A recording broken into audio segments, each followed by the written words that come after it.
Silahkan like, comment, share, subscribe. Terima kasih.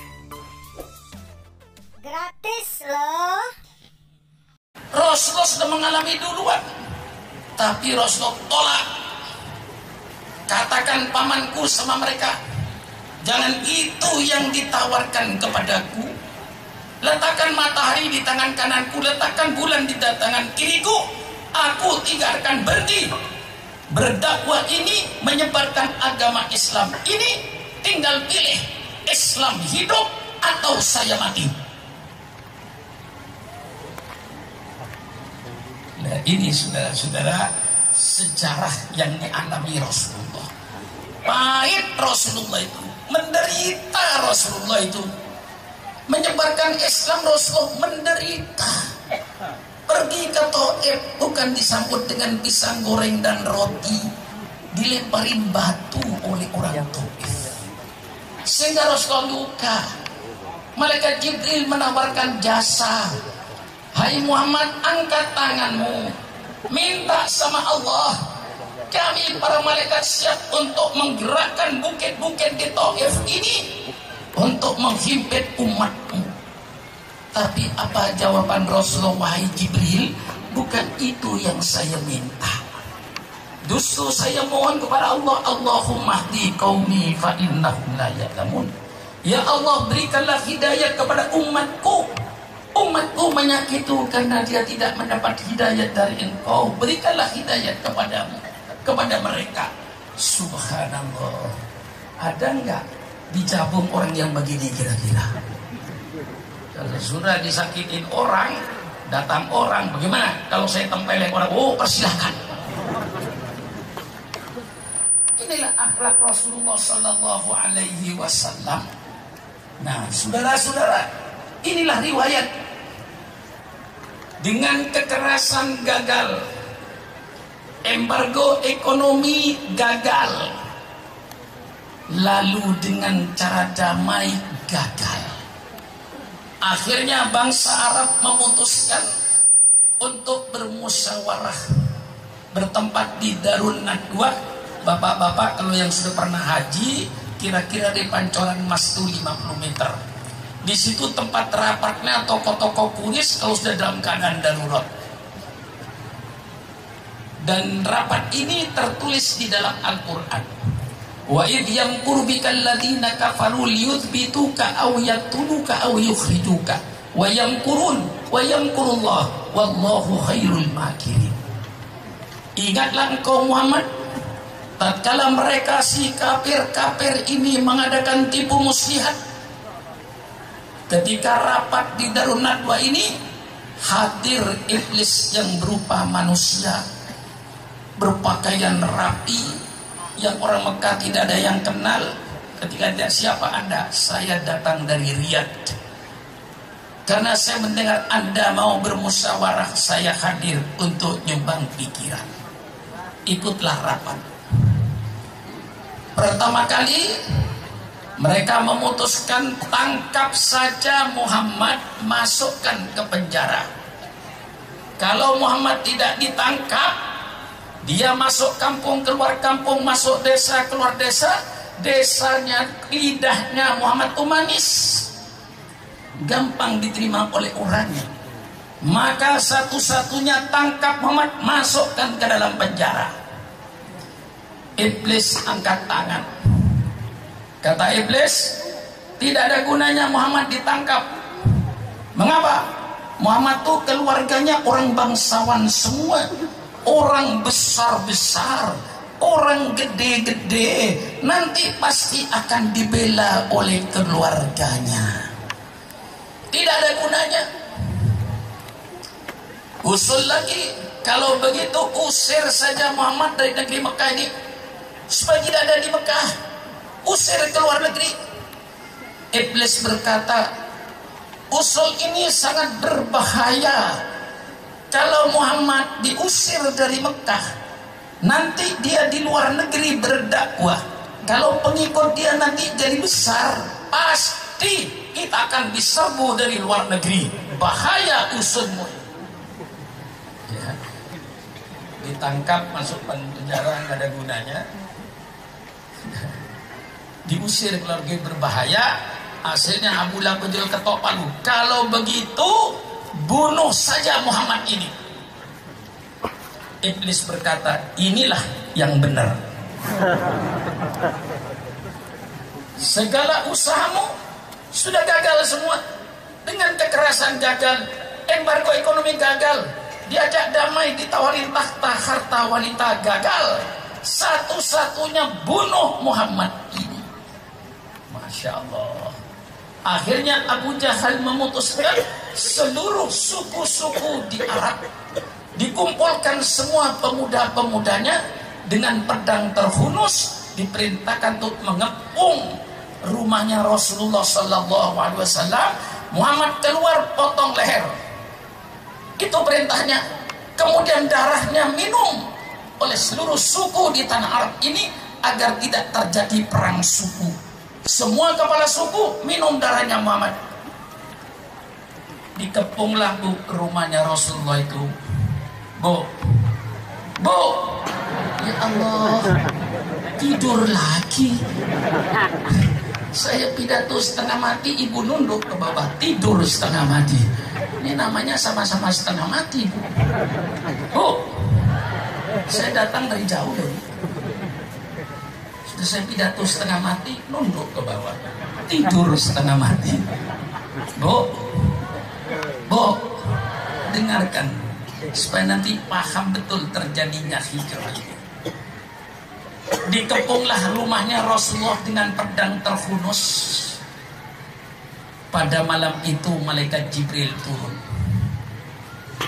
Ya Rasulullah, sudah datang perintah Allah kepadamu. Malam ini kau tinggalkan kota Mekah ini. Masya Allah, bagaimana sedihnya Pak Wakil Bupati. Seandainya Pak Wakil Bupati yang jadi nabi itu tuh kayak apa gitu. Di tengah-tengah dikepung kapal kuda, disuruh keluar. Saatnya engkau Muhammad sekarang, perintah Allah, tinggalkan kota Mekah ini. Masya Allah, Bu. Tengah malam begitu disuruh meninggalkan kota Mekah. Rumahnya sudah terkepung, tidak ada celah-celah untuk keluar. Allah kasih petunjuk, ambillah kau pasir, bacalah qul huwallahu ahad 3 kali, bacalah oleh engkau qul a'udzu bil falak 1 kali, bacalah engkau qul a'udzu bin nas, kemudian bacalah kalau engkau wa ja'alna min baini aydihim sadda wa min khalfihim saddan fa absaru fa la yubsirun. Ada enggak di Quran, Bu? Surat apa, Bu? Surat Yasin, hafal. Karena surat langganan. Kan betul, Yai? Saya bilang surat langganan apa? Kalau ada orang mati mesti baca Yasin. Betul kan, Bu? Sehingga walaupun saya potong di tengah, wa ja'alna min baini aydihim sadda wa min khalfihim saddan fa absaru fa la yubsirun. Surat apa, Bu? Surat Yasin. Karena surat langganan, Bu. Apa? Kadang-kadang ada ibu yang nakal. Pak Kiai, apa, Bu? Lama nggak baca Yasin, Pak Kiai. Mengapa, Bu? Nggak ada orang mati-mati di kampung. Perempuan yang nggak benar ini. Ada orang mati, tidak ada orang mati, malam Jumat biasakan baca surat. Itu perempuan yang benar, nunggu orang mati. 5 tahun nggak ada orang mati, 5 tahun nggak baca Yasin, Ibu. Rasulullah baca itu, Bu. Akhirnya pasir ditabur, mereka tertidur. Dengan pedang terhunus, Rasulullah lewat. Maka kalau saudara-saudara, bapak-bapak, dengan sejarah ini, kalau saudara keluar malam kira-kira khawatir, takut ada orang yang bermaksud tidak baik, sebelum keluar dari rumahnya bacalah qul huwallahu ahad 3 kali, qul a'udzu bil falaq, qul a'udzu bin nas, wa ja'alna min baini aydihim sadda wa min khalfihim saddan fa ahsanu fawdus. Telah kami bikin tutup di depan mereka dan di belakang mereka. Allah kasih tutup matanya sehingga tidak melihat kepada Rasulullah Sallallahu Alaihi Wasallam. Ini dibaca oleh ibu, bapak kalau keluar rumah sekiranya ingin selamat, bacalah ini. Kalau ada orang yang bermaksud untuk berbuat jahat, mudah-mudahan kita tidak kelihatan. Tapi kalau orang mau ngasih duit, mudah-mudahan kelihatan.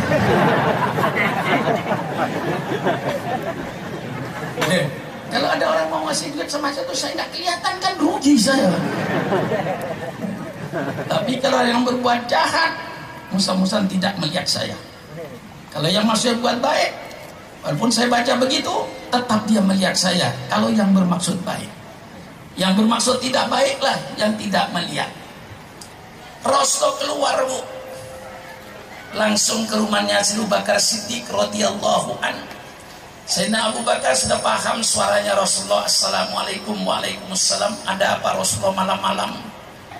Abu Bakar, malam ini Allah perintahkan kepada saya dan kau tinggalkan kota Mekah yang kita cintai ini. Tumpah darahnya, kampung yang sangat dia cintai, harus ditinggalkan pada malam itu juga. Ini terjadinya hijrah, satu hal yang luar biasa.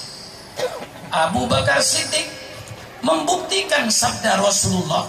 Rasulullah bersabda, la yu'minu ahadukum hatta akuna ahabba ilaihi mimmalihi wa waladihi wa walidihi wa nasi ajmain. Tidak sempurna imanmu sehingga aku lebih dicintai olehnya daripada hartanya, daripada anaknya, daripada bapaknya, dan di seluruh manusia yang ada. Baru imannya seorang mukmin sempurna kalau sudah meletakkan Rasulullah di atas segala kecintaannya. Ini dibuktikan oleh Sayyidina Abu Bakar. Kalau itu sudah perintah Allah, ya Rasulullah, mari kita berangkat. Rasulullah tidak memikirkan keluarganya, tidak memikirkan rumahnya, tidak memikirkan kekayaannya. Subhanallah, subhanallah. Kira-kira di Jabung ada nggak yang begini kira-kira? Cintanya sama Rasulullah mutlak. Bu, cinta nggak sama suaminya? Cinta nggak sama suaminya? Yang tidak menjawab saya doakan, mudah-mudahan dicerai.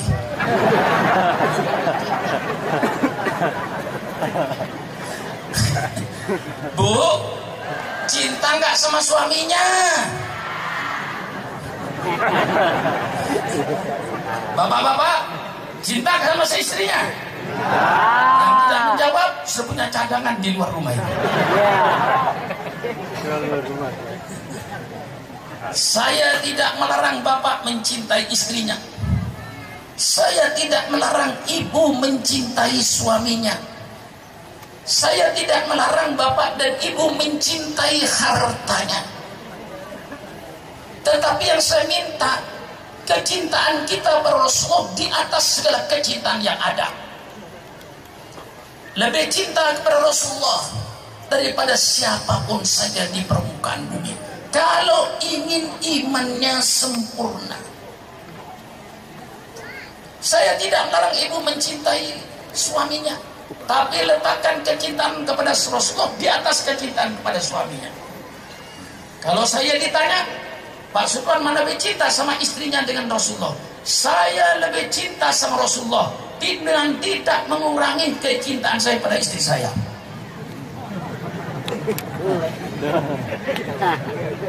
Betul kan, Bu? Kalau saya tanya oleh ibu, mana Pak Supran lebih cinta? Sama Rasulullah atau sama istrinya? Saya jawab, saya lebih cinta pada Rasulullah Sallallahu Alaihi Wasallam dengan tidak mengurangi kecintaan saya pada istri saya. Betul kan? Nah, inilah Rasulullah Sayyidina Abu Bakar membuktikan. Keluarlah mereka berdua, sampailah ke Jabal Thur. Di situ ada gua Thur. Disitulah Rasulullah beristirahat setelah jauh dari Mekah ke Jabal Thur jalan kaki. Disitulah beliau istirahat berdua. Pagi-pagi Abu Lahab dan Abu Jahal tanya, mana kepalanya Muhammad? Mereka menjawab, belum keluar. Tidak mungkin tidak keluar, sudah siang begini. Didobrak pintunya, tidak ada, yang ada Sayyidina Ali karramallahu wajhah. Kemana Muhammad? Saya tidak tahu, saya tidur, kata Sayyidina Ali. lalu mengadakan sayembara. Kata Abu Jahal, barang siapa yang menemukan Muhammad hidup atau mati, 300 unta. Satu unta itu kayak ukurannya 3 kerbau. Jadi kalau 300 unta itu 900 kerbau dicabut. Siapa yang menyerahkan Muhammad hidup atau mati, 300 unta. Mereka berpacu mencari, ketahuan ada 4 kaki di pasir.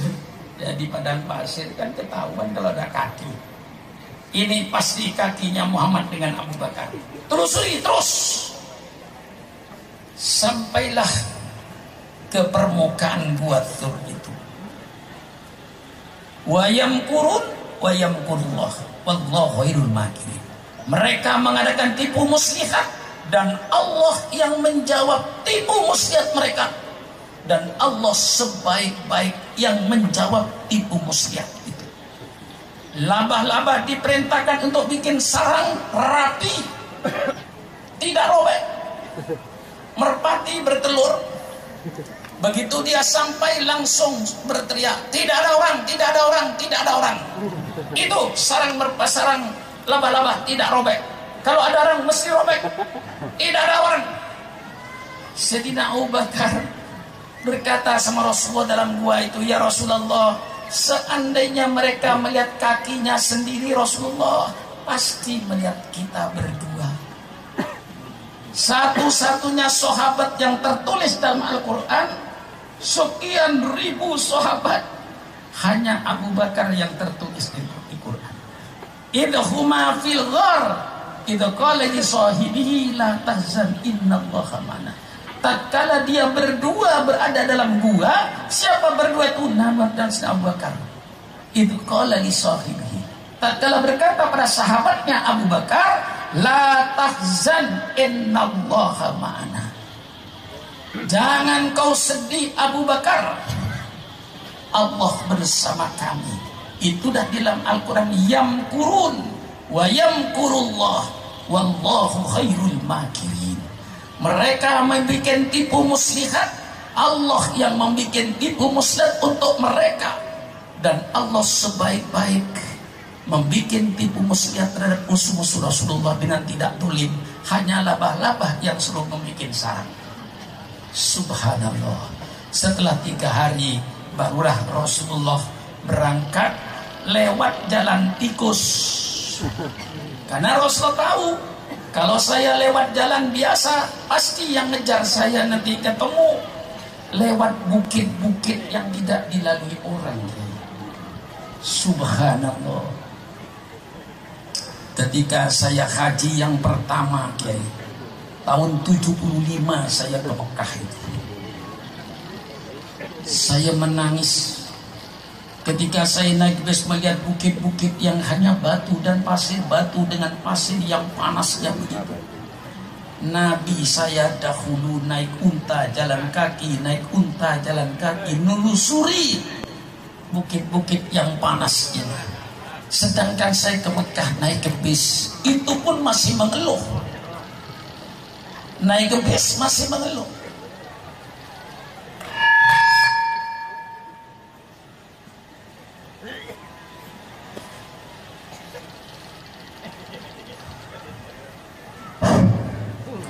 Ya, saya pengalaman, Bu. Sudah, ini kembalikan. Story.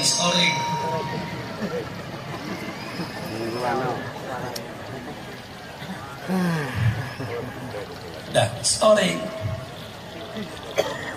Iya, tadi itu Wakil Bupati enggak pengalaman pidato sih. Kalau saya sudah pengalaman, Pak. Tadi dicopot ini supaya suruh pegang. Kalau megang pidato 1 jam, megang ini kan kesakitan saya. Saya sudah ngerti, rahasianya ngerti. Begitu saya ambil, biar saya noleh kanan kiri, suara saya tetap, Bu. Betul kan? Kalau tadi Pak Bupati hilang suaranya itu. Saya nggak hilang, walaupun saya noleh ke sana, nggak hilang. Noleh ke sana nggak hilang, karena posisi bibir saya sudah saya atur posisinya. Loh, iya Bu, om saya pidato itu mulai tahun 62 Bu. Saya sudah pidato menghadapi Bung Karno waktu itu. Bung Karno waktu itu mengadakan kebijaksanaan land reform. Semua petani tidak boleh punya sawah lebih dari 3 hektar. Lebih 3 hektar dirampas, walaupun warisan, walaupun milik pribadi. Saya lawan. Waktu itu Bung Karno bikin kebijaksanaan lagi, BTI, Barisan Tani Indonesia, mau dikasih senjata. Waktu itu saya lawan.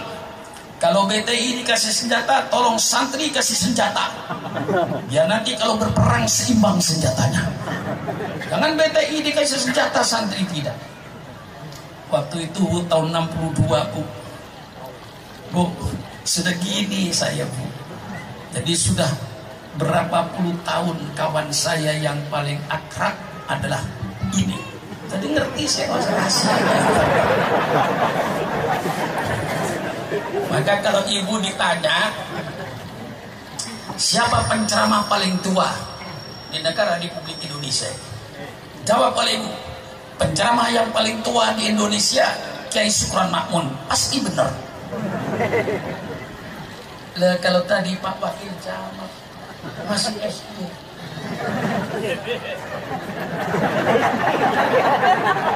Masih SD sudah mendengarin pidato saya. Kalau jajar kira-kira lemah dan tua saya dengan dia. Jadi kalau ibu ditanya siapa penceramah paling tua, jawab Syukron Makmun. Pasti benar. Tapi kira-kira kegiatannya gimana Bu? Tua apa muda? Gak usah menjawab. Kalau nggak ditanya itu jangan menjawab. Saya tanya sama ibu. Itu yang objektif penilaiannya. Bu, tua apa muda Bu? Jangan macam-macam jawabannya. Yang jawab tua itu yang benar. Terima kasih. Yang bilang muda jelas naksir saya orang.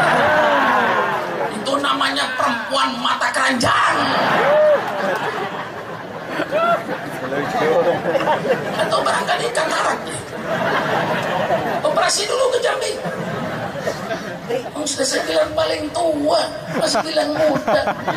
Dasar perempuan mata keranjang. Biasanya yang di mata keranjang siapa?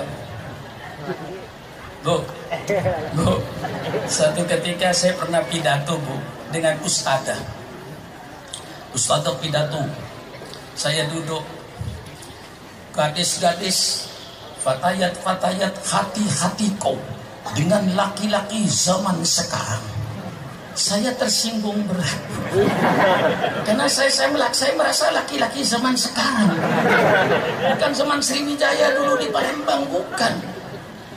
Laki-laki zaman sekarang, laki-laki pandai merayu, tidak bertanggung jawab, laki-laki buaya, laki-laki mata keranjang. Maka gadis-gadis hati-hati kau.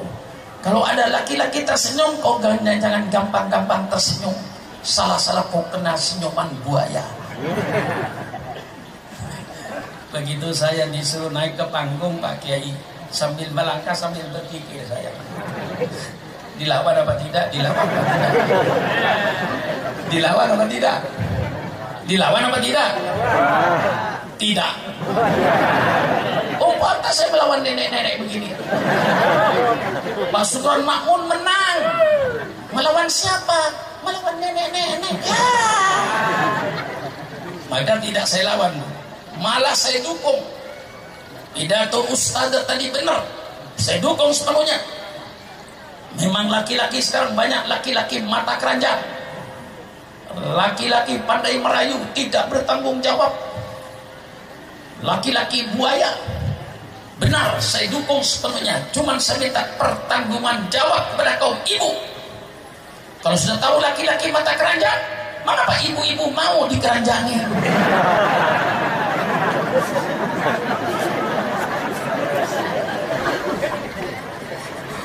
Siapa yang menang dia? Maka jangan dilawan, Bu. Jangan dilawan, Bu. Nah, inilah saudara-saudara, pahitnya Rasulullah berdakwah. Penderitaan Rasulullah berdakwah. Jalan kaki 426 km dari Mekah ke Madinah di bawah terik matahari untuk membawa panji-panji Islam, untuk menyebarkan Al-Quran, untuk menyebarkan sunnah Rasulullah dengan segala penderitaannya. Oleh sebab itu para kiai, para mubaligh, usikum wa iyaya binafsi bitaqwallah. Saya berdakwah, Masya Allah, tidak seperti Rasulullah berdakwah dengan segala penderitaannya. Saya datang di Singapura, langsung disiapkan mobil, saya ditidurkan di hotel, dikasih makan. Saya datang di Kuala Lumpur, jemput dengan mobil. Saya datang di Negeri Sembilan, jemput mobil. Saya datang di seluruh Indonesia. Hari ini saya berada di Jambi. Kemarin malam di Jawa Timur. Seminggu yang lalu di Nunukan. Ya, untung istri saya sabar. Iya, karena saya perjanjian, saya jadi istrimu, taken kontrak. Di rumah suamimu, di luar rumah kepunyaan umat Islam. Jangan diganggu. Kalau diganggu, detik ini persilakan pilih. Tidak berani istri saya. Milih dicerai yang mau antri kok.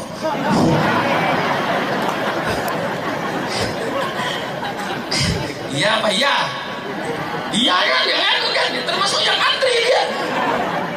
Udah. Nah, saudara-saudara, saya berdakwah, Masya Allah. Maka saya wasiatkan, usikum wa iyaya binafsi bitaqwallah.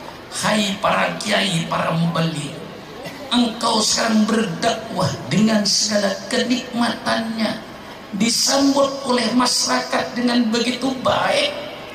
Ingatlah bahwa kau sekarang nikmat, enak menjalankan Islam. Kau sedang berdiri di atas penderitaan Nabi. Ini supaya disadari, saya sekarang nikmat berdakwah itu di atas penderitaan junjungan kita Nabi besar Muhammad Sallallahu Alaihi Wasallam. Bagaimana kita tidak cinta kepada beliau yang berdakwah dengan segala penderitaannya, tapi tidak pernah mundur setapapun. Dengan segala penawarannya yang saya ceritakan, masuklah kota Madinah. Memang sudah ada perjanjian dengan penduduk Madinah untuk hijrah, cuman perintah Allah yang belum datang. Diterima oleh Rasulullah. Disitulah Rasulullah dengan alam baru, hidup baru, dengan kawan baru. Disitulah Rasulullah mendirikan satu pemerintahan, mendirikan satu negara Madinah yang pluralistik seperti Indonesia ini. Di situ ada Yahudi, di situ ada Nasrani, di situ ada penyembah berhala, di situ ada orang yang tidak beragama, di situ ada umat Islam. Di dalam bermacam-macam suku dan agama inilah Rasulullah menyatukan dengan satu konsep yang disebut Mitsaqul Madinah, piagam Madinah. Piagam Madinah yang menjamin hak-hak umat beragama. Rasul tidak mengganggu orang Yahudi yang mau menjalankan ibadahnya secara Yahudi. Orang Nasrani secara Nasrani dilindungi oleh Islam semuanya, dengan syarat jangan menghalang-halangi umat Islam. Hiduplah satu masyarakat yang harmonis. Disitulah kalau Indonesia sekarang ini namanya pluralistik. Untuk menjaga stabilitas keamanan, tirulah konsep Rasulullah. Hormatilah hak-hak umat beragama. Setiap umat beragama mempunyai hak dan punya kewajiban. Saling menghormati. Di Indonesia setiap umat beragama mempunyai hak dan punya kewajiban. Hormatilah setiap hak dan kewajiban umat beragama itu. Saya tidak pernah menuntut kepada pemerintah. Kalau di Irian tuh gubernurnya selamanya orang Kristen, saya hargai, karena memang hak dan kewajiban umat Kristen untuk memilih pemimpin yang beragama Kristen. Itu bukan syarat. Bapak-bapak pejabat agak direnungkan kata-kata saya.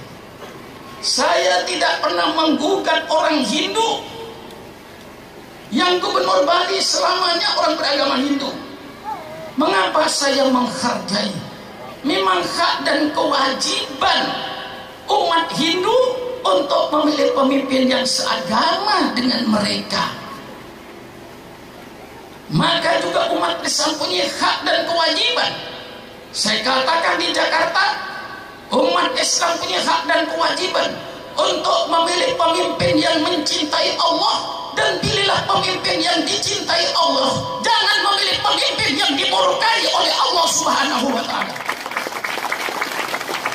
Dan ini jangan dibawa kepada sara. Dibawa kepada sara akan jadi sara. Kalau jadi cara bisa caos negara ini, karena menyinggung perasaan umat. Betul atau tidak? Betul atau tidak? Itu saya bikin pernyataan. Hak umat Islam. Kalau seandainya ada calon gubernur orang Madura, kebetulan saya orang Madura, belum tahu ya. Coba nih kenal dia orang Madura yang dagang sate. Dia orang Madura yang dagang kiai kagak kenal ibu. Kebetulan saya orang Madura. Seandainya Pak Mahfud MD, barangkali Bapak kenal kan ya? Saya tidak tahu. Seandainya Pak Mahfud MD dicalonkan presiden atau dicalonkan gubernur, saya selaku orang Madura pasti memilih Pak Mahfud MD. Bukan sara, itu natural, insting manusia. Orang Sunda pasti memilih orang Sunda, orang Jawa masih memilih orang Jawa. Kalau memang calonnya bagus, sama-sama bagus. Ini jangan dikatakan saya orang Melayu memilih orang Melayu jadi gubernur. Jangan disalahkan. Itu sudah teman natural itu. Betul atau tidak kira-kira ya? Ini jaga. Ini namanya toleransi. Saya katakan, hai umat di luar Islam, jangan kau jadikan sara dan jangan kau jadikan toleransi hanya untuk membunuh hak dan kewajiban umat Islam di Indonesia. Persilakan, hai umat di luar Islam, jangan kau pergunakan sara untuk membunuh hak dan kewajiban umat Islam. Jangan kau jadikan toleransi untuk membunuh hak dan kewajiban umat Islam. Umat Islam itu paling toleransi seluruh dunia. Kita tidak pernah mengganggu mereka, tapi jangan menyinggung hak dan kewajiban kita. Dan ini yang sekarang kadang-kadang saya, Masya Allah, apalagi sampai menyinggung Al-Quran. Siapa sih kiainya Ahok itu? Kok bisa nyebut surat Al-Ma'idah 51? Kira-kira siapa kiai? Saya orang Riau lagi, orang Jambi barangkali. Ya iya, Al-Quran, mereka yang jangan bawa Al-Quran, ya mereka yang bawa Quran. Bawa Quran menghina lagi. Siapa yang tidak sakit? Itu bukan soal DKI, bukan soal pilkada. Penistaan terhadap Al-Quran. Betul? Kalau saudara rakyat kepada rakyat, kalau saudara mau ikut orang-orang yang menipu, kalau saudara sudah tertipu dengan orang-orang yang mempergunakan surat Al-Maidah 51, nah, kalau ada kata-kata dibohongi, Pak, kan bisa ada yang membohongi. Kalau saudara dibohongi, mau dibohongi oleh orang-orang yang mempergunakan surat Al-Maidah ayat 51, pertanyaannya siapa yang membohongi? Kalau yang membohongi kiai, berarti kau menghina ulama. Dianggap seluruh ulama se-Indonesia bohong. Kalau kau mengatakan mempergunakan Al-Quran surat Maidah untuk menghina rakyat, berarti Quran dipergunakan untuk berbohong. Apa Qurannya yang bohong? Apa kiainya yang bohong? Tersentuhlah perasaan umat Islam. Hampir seluruh Indonesia sekarang menyatakan, saya katakan, jangan anarkis. Cukup serahkan kepada polisi. Kami cuma minta kepada Bapak Kapolri, tolong Ahok itu diproses secara hukum yang berlaku di Indonesia. Tidak minta lebih dari itu. Tidak ada kaitannya dengan pilkada. Kaitannya dengan Al-Quran dan para ulama. Nah inilah kita supaya toleransi ini, mari kita saling menghormati. Kalau orang Islam memilih pemimpin yang beragama Islam, kita hormati. Orang Kristen memiliki orang Kristen yang menjadi pemimpin, kita hormati. Orang Hindu di Bali memilih orang Hindu menjadi gubernur, kita hormati. Itu adalah hak dan kewajiban setiap umat beragama. Jangan dibawa-bawa ke sara. Nah, disitulah Rasulullah Shallallahu Alaihi Wasallam membangun satu negara dengan hukum Al-Quran dan sunnah Rasulullah, dan melindungi umat-umat yang beragama lain dalam menjalankan hak dan kewajiban mereka. Nabi tidak mengganggu. Oleh sebab itu mereka bisa rukun di kota Madinah walaupun masyarakatnya pluralistik, karena saling hormat menghormati antara hak dan kewajiban setiap umat beragama. Ini merupakan tahun Hijrah, merupakan satu contoh kepada umat manusia bagaimana Rasul memimpin umat yang pluralis. Subhanallah, ini satu hal yang bagus, saudara-saudara.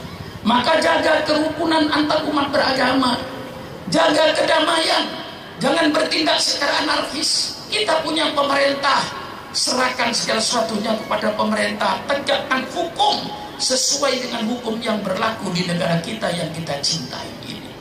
Disinilah perubahannya setelah Rasulullah hijrah itu dapat membentuk satu pemerintahan, dan agama Islam ini agama yang sempurna, karena agama yang terakhir oleh Allah, Nabi yang terakhir, Al-Quran kitab yang terakhir, tidak ada Nabi setelah Nabi Muhammad, maka Islam merupakan syariat yang sempurna. Syariat Allah itu diturunkan oleh Allah sesuai dengan perkembangan dan kebutuhan manusianya. Semua para nabi yang 25 rasul itu seruannya sama. Seruannya tauhid. Nabi Adam mengajak umatnya beriman kepada Allah pencipta alam semesta, sujud kepada Allah, bukan sujud kepada Nabi Adam. Dan Nabi Adam bersama-sama dengan umatnya sujud kepada Allah. Datang Nabi Nuh, seruannya sama. Nabi Nuh mengajak umat manusia beriman kepada Allah, sujud kepada Allah, bukan sujud kepada Nabi Nuh. Dan Nabi Nuh bersama-sama dengan umatnya sujud kepada Allah. Datang Nabi Ibrahim alaihissalam, seruannya sama. Nabi Ibrahim mengajak umat manusia beriman kepada Allah, sujud kepada Allah, bukan sujud kepada Nabi Ibrahim. Dan Nabi Ibrahim bersama-sama umatnya sujud kepada Allah. Datang Nabi Musa seruannya sama, mengajak umat manusia supaya beriman kepada Allah pencipta alam semesta, sujud kepada Allah, bukan sujud kepada Nabi Musa. Dan Nabi Musa bersama-sama dengan umatnya sujud kepada Allah. Datang Nabi Isa, seruannya sama. Nabi Isa mengajak umat manusia untuk beriman kepada Allah Subhanahu wa ta'ala, sujud kepada Allah, bukan sujud kepada Nabi Isa. Dan Nabi Isa bersama-sama dengan umatnya sujud kepada Allah. Datang junjungan kita Nabi besar Muhammad sallallahu alaihi wasallam, seruannya sama seperti Nabi Isa, seperti Nabi Musa, seperti Nabi Ibrahim. Nabi umat mengajak umatnya beriman kepada Allah, sujud kepada Allah, bukan sujud kepada Nabi Muhammad. Dan Nabi umat bersama-sama dengan umatnya sujud kepada Allah sembahyang 5 waktu. Semua Nabi seruannya sama, Bu. Yang berbeda itu syariatnya, Bu. Mengapa berbeda? Allah turunkan syariat sesuai dengan kebutuhannya, Bu. Bapak-bapak, zaman Nabi Adam, Pak, tidak ada undang-undang nyolong. Mengapa zaman Nabi Adam tidak ada undang-undang nyolong? Karena pada zaman Nabi Adam tidak ada orang nyolong, Pak. Mengapa tidak ada orang nyolong? Tidak ada orang.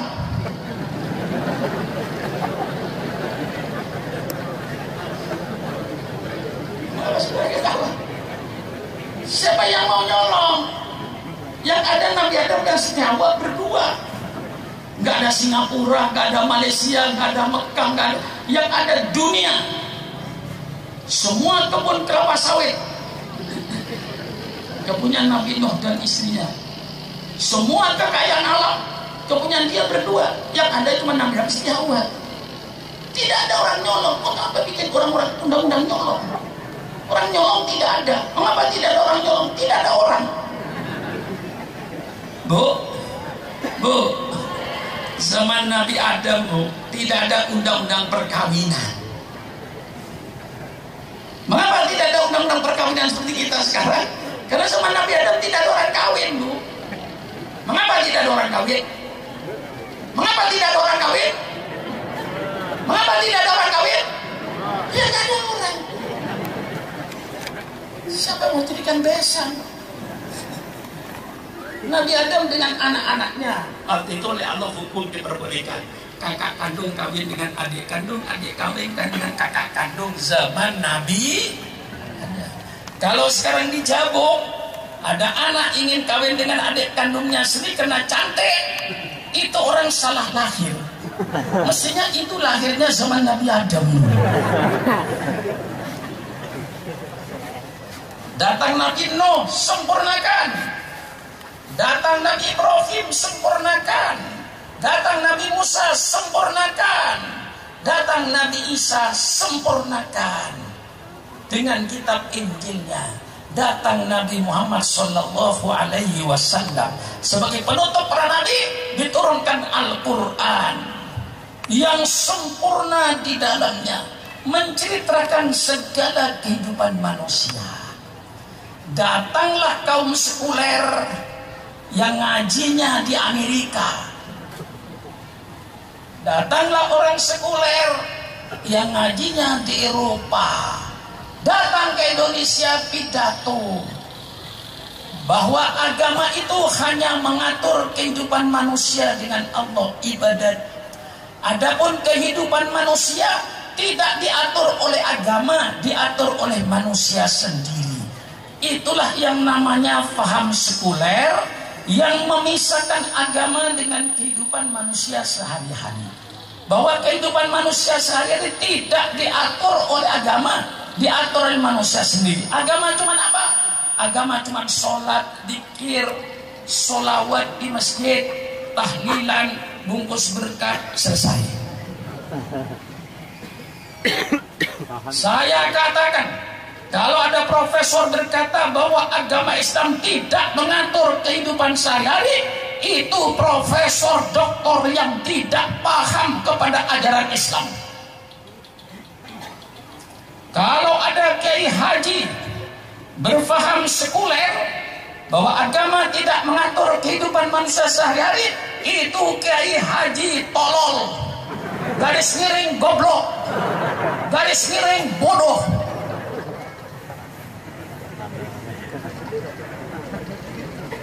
Betul atau tidak? Apa yang tidak diatur oleh Islam? Dari hebatnya Islam, mulai masuk WC diatur. Betul? Masuk WC, sebelum masuk WC, Allahumma inni a'udzubika minal khubuthi wal khaba'is. Masuk WC dengan kaki kiri untuk menunjukkan itu tempat kotor. Di dalam WC tidak boleh lama-lama. Hei, bapak-bapak, masuk WC bawa rokok satu pak.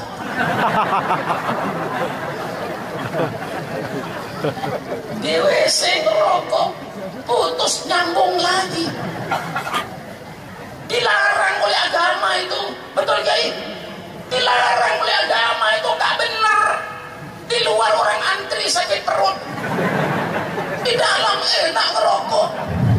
Hei, yang kumisan, jangan bawa rokok ke WC.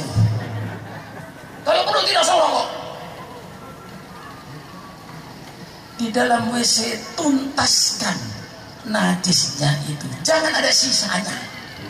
Untuk tuntas disunahkan Rasulullah berdehem, Bu.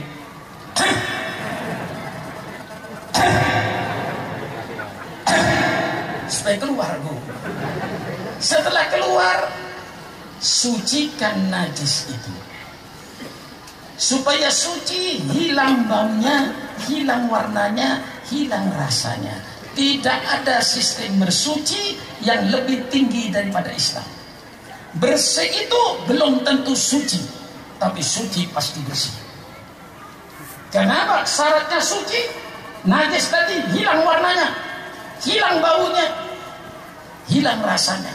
Kalau itu berupa minuman keras atau daging babi. Maka kalau ibu, bapak-bapak istinja, bahasa Jawanya cebok, bahasa Melayunya ya, sama ya. Siram, gosok, jangan main kira-kira. Tes dulu ujung jarinya, masih berbau apa tidak? Masih berbau, tidak sah sholatnya. Siram lagi sampai hilang baunya. Mana ada peraturan yang lebih mendetail daripada Fathul Qorib. Subhanallah. Islam mengatur. Makan diatur oleh Islam. Bu. Ada kupingnya nggak? Wah, susah jadi kiai jagung ini. Rupanya kalau nggak berteriak nggak diindahkan. Memang kiai sini teriak-teriak begitu kalau ngajar. Bu, panci ada kupingnya nggak, Bu? Berapa? Penggorengan ada kupingnya nggak, Bu? Berapa? Ibu ada kupingnya nggak, Bu? Berapa? Persis sama. Lihat, mau marah ibu? Kan ibu yang jawab. Sama nggak, Bu? Sama. Tidak, Pak Kiai. Kalau kuping panci untuk pegangan, Pak Kiai. Betul? Kuping penggorengan untuk pegangan, Pak Kiai. Kalau kuping saya, Pak Kiai, untuk mendengarkan nasihat. Betul, Bu? Betul, Bu? Kalau kupingnya tidak dipergunakan untuk mendengarkan nasihat, sama dengan kuping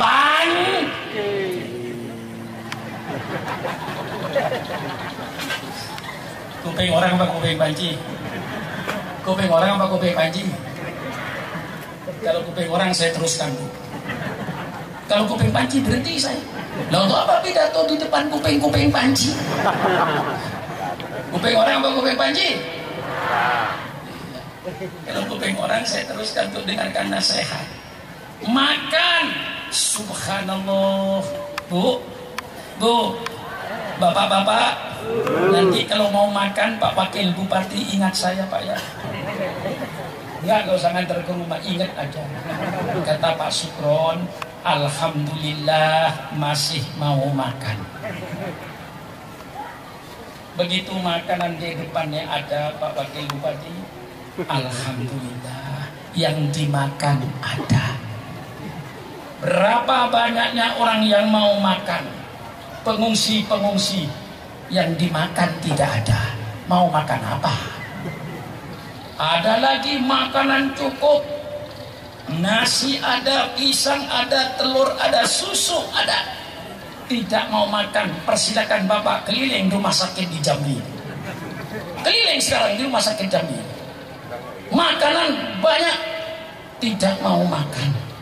Ada yang mau makan, yang dimakan tidak ada. Alhamdulillah masih mau makan.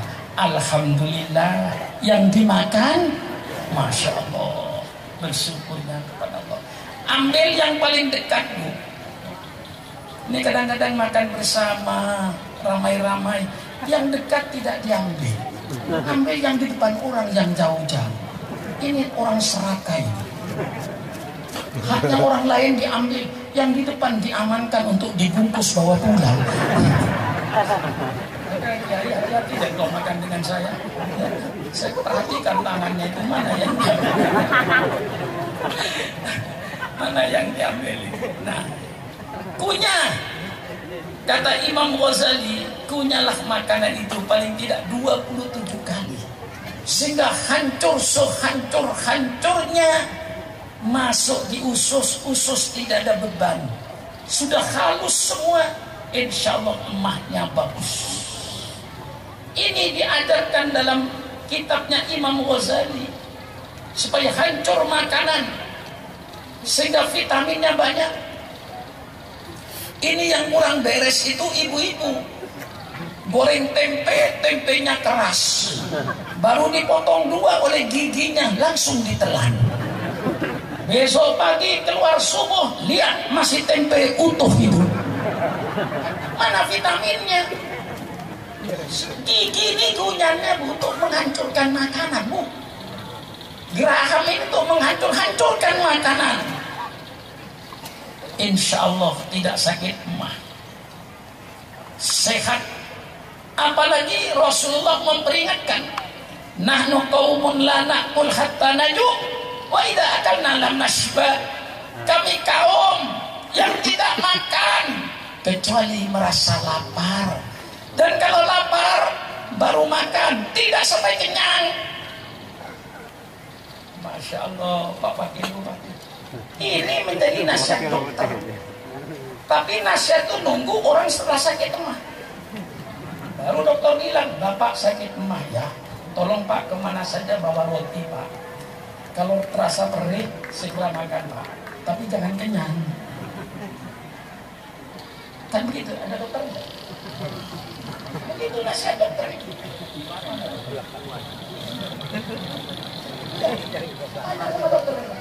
Kalau sakit emah suruh bawa roti. Gimana merasa lapar? Makan roti. Tidak boleh kenyang. Orang emah jangan kenyang-kenyang. Ini ajaran Rasulullah. Nahnu qaumun la na'kul hatta najuk wa idza akalna lam nashba. Kami kaum yang tidak makan kecuali merasa lapar, dan kalau makan tidak sampai kenyang, Bu, sehat. Kelihatannya Supratman gimana? Hah? Tahu rahasianya? Tahu nggak rahasianya, Bu? Hah? Ingin tahu? Hah? Ingin tahu rahasianya? Kalau makan tidak sampai kenyang, Bu. Dan saya tidak ada istilah makan pagi, makan siang, makan malam, tidak ada. Saya hapuskan itu semua. Pokoknya saya kembali Rasulullah. Lapar, makan. Tidak lapar, biar waktu makan, tidak. Saya datang, istri saya datang jam 8 malam, makan Pak. Enggak, mengapa? Saya lapar. Tapi jam 1 malam saya lapar, bangun saya, ngambil piring saya pelan-pelan. Kasihan istri saya, dia payah tidur nyenyak. Saya ngambil piring pelan-pelan, saya ngambil nasi pelan-pelan, saya cari di mana ada kerupuk ikan seadanya saya makan. Setelah itu tidur. Kadang-kadang istri saya mendengar, itu dengar dia meloncat mau makan ya. Sudah saya layani, nggak usah lah, kamu tidur aja lah. Nah, iya. Ya, kalau kita bisa mengerjakan, ngapa nyuruh orang, Bu? Betul apa tidak? Bapak-bapak, istri Bapak itu bukan pembantu rumah tangga, Pak. Itu ibunya anak Bapak. Betul nggak? Siapa itu? Ibunya anaknya Bapak. Sayang anak, hormati ibunya. Kalau bisa bekerja, tidak usah nolong, tidak usah nyuruh. Perempuan mengapa sih? Ini kadang-kadang kayak tuan Belanda saja. Mau mandi, sudah tahu mandi nggak siap. Di kamar mandi teriak-teriak, Bu, apa Pak? Sabun. Ngaji, sudah berhenti yang itu. Sudah dikasih istrinya sabun, masih teriak lagi, Bu, Ando, apa Pak? ando. Ando. Kasih ando. Kasih ando selesai. Teriak lagi. Bu, apa Pak? Sandal. Kasih sandal. Setelah dikasih sandal, dia sholat. Habis sholat teriak lagi. Bu, apa Pak? Kopi. Ini persis tuan Belanda. Ya kalau bisa mengerjakan istri, mengapa? Saya itu jarang nyuruh istri saya itu. Jamu saya bikin sendiri, teh saya bikin sendiri, kopi saya bikin sendiri. Mengapa rumah sendiri? Dapurnya saya tahu. Tempat kopi saya tahu, tempat gula saya tahu. Istri saya mulai pagi nyuci ini, masak sudah cukup sibuk. Masih diperintah ngambil sabun lagi. Insya Allah Bu ya. Nanti kalau ada bapaknya teriak-teriak, Bu, apa Pak? Ando, ingat Pak Kiai.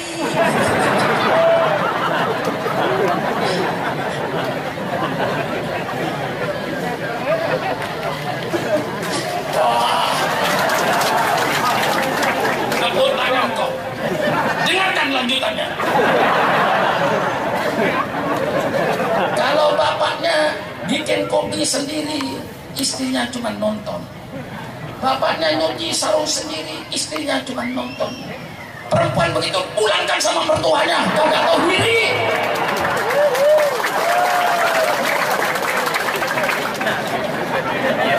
Itu perempuan gak tahu diri.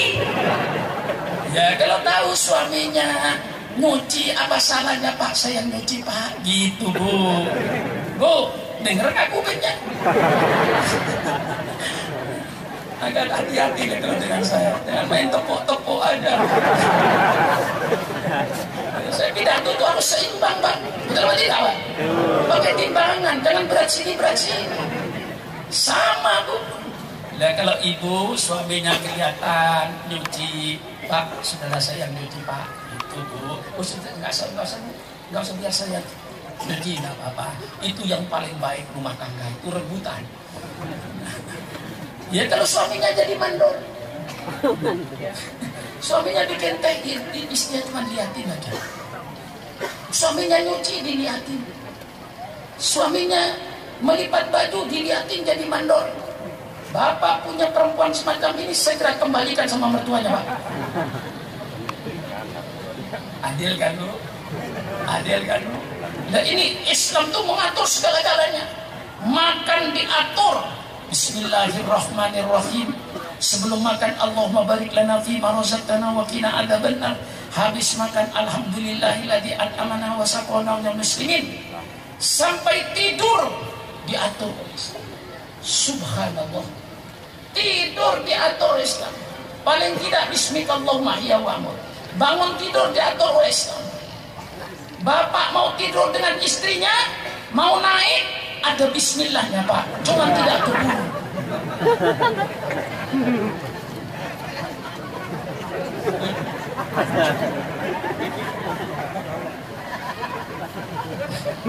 Pak, saya ajarkan bismillahnya.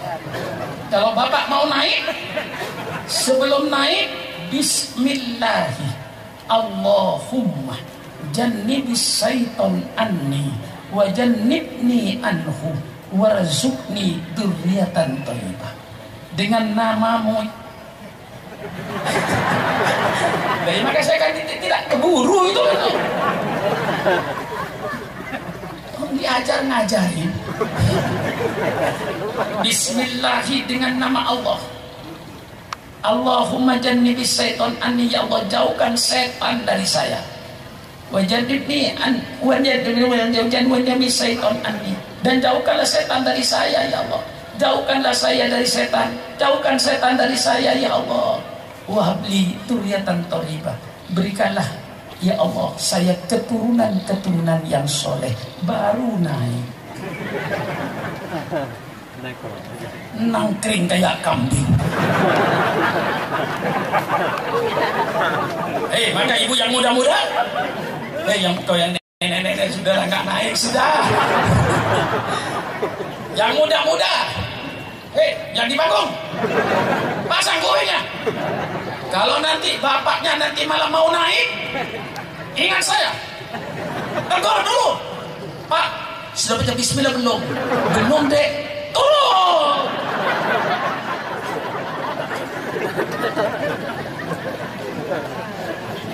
Berani nggak, Bu?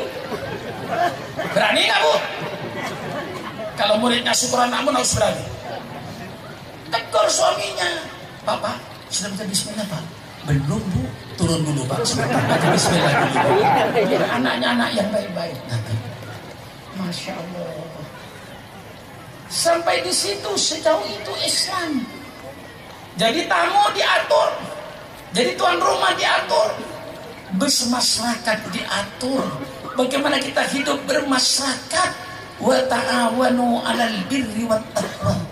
Bergotong royonglah kau di dalam kebaikan di tengah-tengah masyarakat, disuruh saling tolong menolong di kampung sehingga kampung ini kayak surga. Tetangga dengan tetangga saling hormat menghormati. Man kana yu'minu billahi wal yaumil akhir falyukrim jarahu. Barang siapa yang beriman Allah dan hari kiamat, hendaknya muliakan tetangga. Tetangga dengan tetangga saling harga menghargai. Bekerja sama tetangga dengan tetangga walaupun berbeda suku, berbeda agama. Mari wa ta'awanu 'alal birri wat taqwa. Subhanallah, ajaran Islam begitu mulia. Berekonomi diatur oleh Islam. Contohnya rezeki yang lewat tenggorokan kita, hendaknya rezeki yang halal, jangan yang haram. Berarti Islam mengatur ekonomi, mana yang halal, mana yang haram. Ekonomi diatur oleh Islam. Dalam kitab Fathul Qorib, dalam kitab Bulughul Maram lengkap semua. Yang namanya bab jual beli.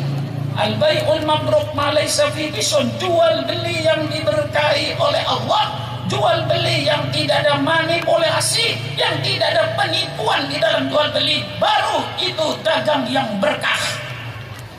Sampai ngurangin timbangan. Wailul lil mutaffifin, neraka wil yang ngurangin timbangan. Sampai cara jual beli, kalau barang sudah keluar dari toko tidak boleh dikembalikan, dan si punya toko tolak. Tetapi kalau barang masih berada di majelis, masih ada dalam toko belum keluar, barang dikembalikan terima. Berarti jual belinya tidak jadi, mungkin ada barang yang tidak cocok. Tapi kalau sudah keluar, tidak boleh dikembalikan, karena ada kemungkinan ditukar. Subhanallah, begitu teliti Islam. Itu jual beli. Santri-santri kau baca babul qarat, ada yang baca babul qirat. Itu investasi penanaman modal. Ada babul hawalah tentang pemindahan hutang. Ada babus salam tentang pemesanan barang. Ada lagi babus syirkah tentang koperasi. Macam-macam koperasi dijelaskan oleh Islam. Koperasi bersama, modal bersama, kerja bersama. Ada koperasi hanya modal tapi tidak ikut kerja. Itu semuanya diatur oleh Islam bidang ekonomi. Jangan lupa Islam mengatur politik. Inilah negara hancur gara-gara kiai tidak boleh bicara politik di masjid. Hancur negara ini. Persilakan bicara politik, tapi politik yang ada di Quran, bukan politik yang anggapan kita. Gambaran kita kalau sudah politik, jelek menjelekan, jatuh menjatuhkan, fitnah memfitnah, tidak ada dalam Islam politik itu. Maka hancurnya karena kiai tidak bicara politik. Bukan marah, masih tahu.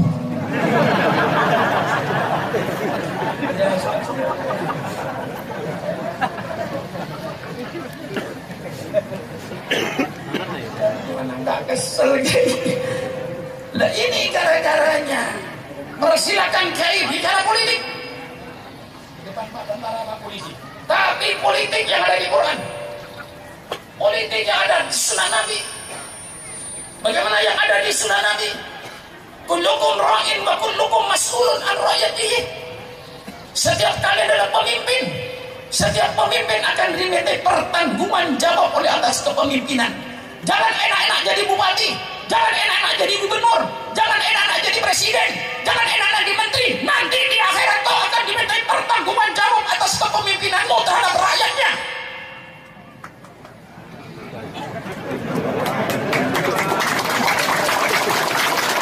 Cara politik yang sehat, bukan fitnah memfitnah, bukan jatuh menjatuhkan. Itu bukan politik Quran, itu politik iblis. Kalau politik Quran hadis, man yastar'illahu ra'yatan yamutu yawma yamutu wa huwa ghasun li ra'yatihi haramallahu alaihim jannah. Barang siapa yang Allah jadikan pemimpin, kemudian pemimpin itu mati, ketika pemimpin itu mati sedang berkhianat kepada rakyatnya, ngerampok duit rakyat, korupsi, sogok menyogok, suap menyuap, mati, pemimpin semacam itu haram masuk surga.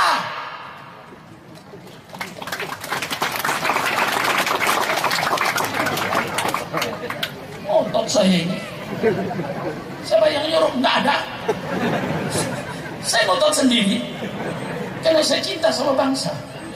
Persilakan saya bicara politik Islam.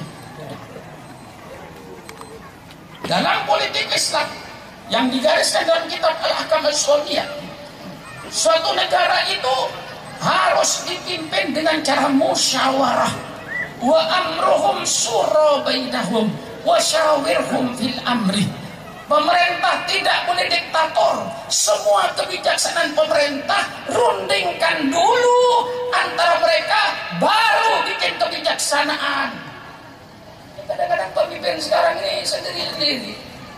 Satu pihak berkata harga bensin se-Indonesia mau disamakan. Tuh. Kata yang satunya, kalau ini dilaksanakan, Pertamina akan mulai kerugian sekian ratus miliar. Jangan dikeluarkan dulu. Panggil direktur Pertaminanya yang terkait. Bagaimana kalau begini? Oh ya, setuju. Tapi rakyat nggak bingung. Rakyat sudah kadung gembira, Pak. Kalau di Riau, di Maluku, harga bensin sama-sama dengan di Jawa. Nggak ada bedanya. Saya paling setuju. Tapi kata direktur Pertaminanya, katanya entah benar tak tidak, saya baca di koran, kalau ini dilaksanakan nanti Pertamina akan mengalami kerugian sekian ratus miliar. Ini meninggalkan suruh semua kebijaksanaan bupati. Jangan dikeluarkan dulu. Kalau kita konsultasi dengan yang di dalam dulu, kabak-kabaknya kumpulkan dulu. Mereka sudah setuju, tak, hai keluar. Begitu, Pak. Ini sistem pemerintahan Islam, bukan sendiri-sendiri. Wa amruhum syura bainahum wa syawirhum fil amri. Nabi yang Rasul masih disuruh musyawarah, apalagi Sultan Mahmud. Betul atau tidak? Paling perlu musyawarah. Ini dalam kepemimpinan. Saya bicara politik. Saya akan bicara politik.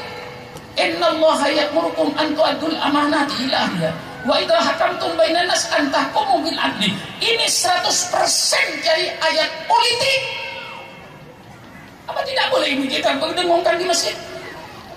Sesungguhnya Allah menyuruh agar kau serahkan jabatan-jabatan itu kepada orang-orang yang profesional, ahlinya. Jadi dalam Islam yang penting itu faktor manusianya.